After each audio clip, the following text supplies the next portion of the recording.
Pain is temporary, Joe. Being an absolute badass lasts forever. Ink me.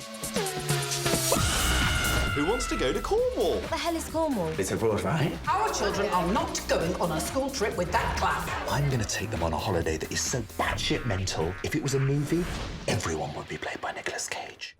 Eric Lalor for JOE.ie here, speaking to Jack Whitehall and speaking to Jack about his upcoming movie, the Bad Education movie. Bad Education movie, yes. Jack, after 3 television series, you've finally gone to the big screen. Yeah. What made you decide I'm going to go for big screen? Well, the best thing about doing a film is, well, there's 2 things that are great. One is that you get more money than you would get in a TV show. And even though it's a British film, and so the budget's a bit limited, you get loads more to play with. So we could do stuff that we'd never be able to do in the TV show. So we've got big battle sequence, explosions, a helicopter manhunt, riot police abseiling down from the roof. We threw everything. Typical school trip, so. Exactly, yeah, exactly. Typical school trip. And then also because you're no longer at the BBC, who are quite strict sometimes, you can push the comedy a little bit further. The boundaries of decency. Exactly, yeah. Taste and decency goes out the window, and you can really go for some quite big, gross out moments of comedy. So that was fun.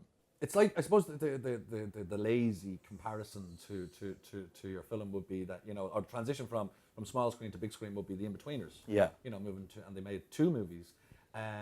Is there any hope, any desire to make another follow-up? Yeah, well, the In-Betweeners did so well. I think it would be hard to match that. But no, I think if you enjoy the In-Betweeners, you'll enjoy this film because it's in the same world, and the sort of gross out comedy and the big stunts and set pieces are, you know, not a million miles away from the In-Betweeners. But it's its own film as well, and like I loved action films and adventure films when I was growing up. So it's basically the film I wanted to watch when I was 17, 18 years old. And did you get involved in the stunts and stuff and whatever? Yeah, I got involved in the stunts.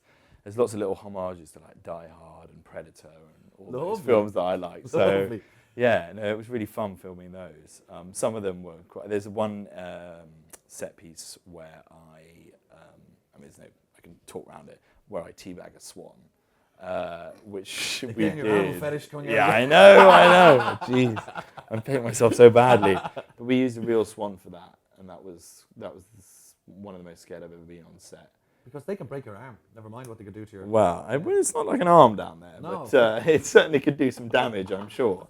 But yeah, that was... And the director wouldn't shout cut. We had 3 different types of swan. We had an animatronic swan, a puppeted swan's head, and a real swan on a leash, and a swan wrangler who was there to control this swan. But it was swan wrangler? Hissing. Yeah, that's an actual job. Like a horse whisperer? Yeah, a swan wrangler. and this swan was really angry. And I got so close to it, to the point where I was about to actually just get, you know, it all out. And then the directors finally shouted cut. But I 2 sets of prosthetic testicles as well, which were good fun to have on set. I can only imagine what the scenes are. Harry like. Enfield got hold of them on one day, so we have a lot of photos on set of Harry Enfield walking around set with these 2 prosthetic testicles as earrings. Lovely. Which is quite a cool thing to have on your souvenir phone. to have, yeah, going forward. And the film itself opens up in the UK and in Ireland the 25th of August. Is there going to be a big glitzy Leicester Square premiere? Yeah, I think we can have a big premiere, and then yeah, it's out on all the cinemas everywhere, and hopefully people will get out and enjoy it.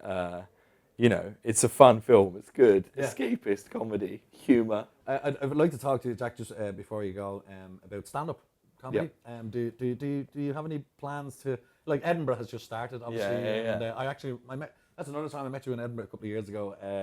It was a very, very late night where it was me, Jason Bourne, Sean Locke, John Bishop, yourself, and a few others. It's just me name dropping. But anyway, we had a great night. And but Edinburgh, as I say, is on. Do you have any desires or anything like that to go back up and do Edinburgh again? I'll tell you what, I genuinely, when I come to Dublin, Vicar Street is one of my favourite places to play in the world. And so as soon as I get a stand-up show together, I'll be coming back to Vicar Street because it's just such a great atmosphere there. It's such a good. It's so good for comedy as well. It's just perfectly set out for it, and the crowds are always great. So. Well, Ben Berry would be delighted to hear that. Yeah. And listen, we're very grateful for you coming in and talking to us, Jack. Thanks very much for having me. And we can't wait to see the film. And myself personally, dying to see you getting back into the stand-up because I think you're a brilliant stand-up. And the very best of luck with the film. Oh, thanks very much, man. Cheers, Jack. Thanks very much. All right.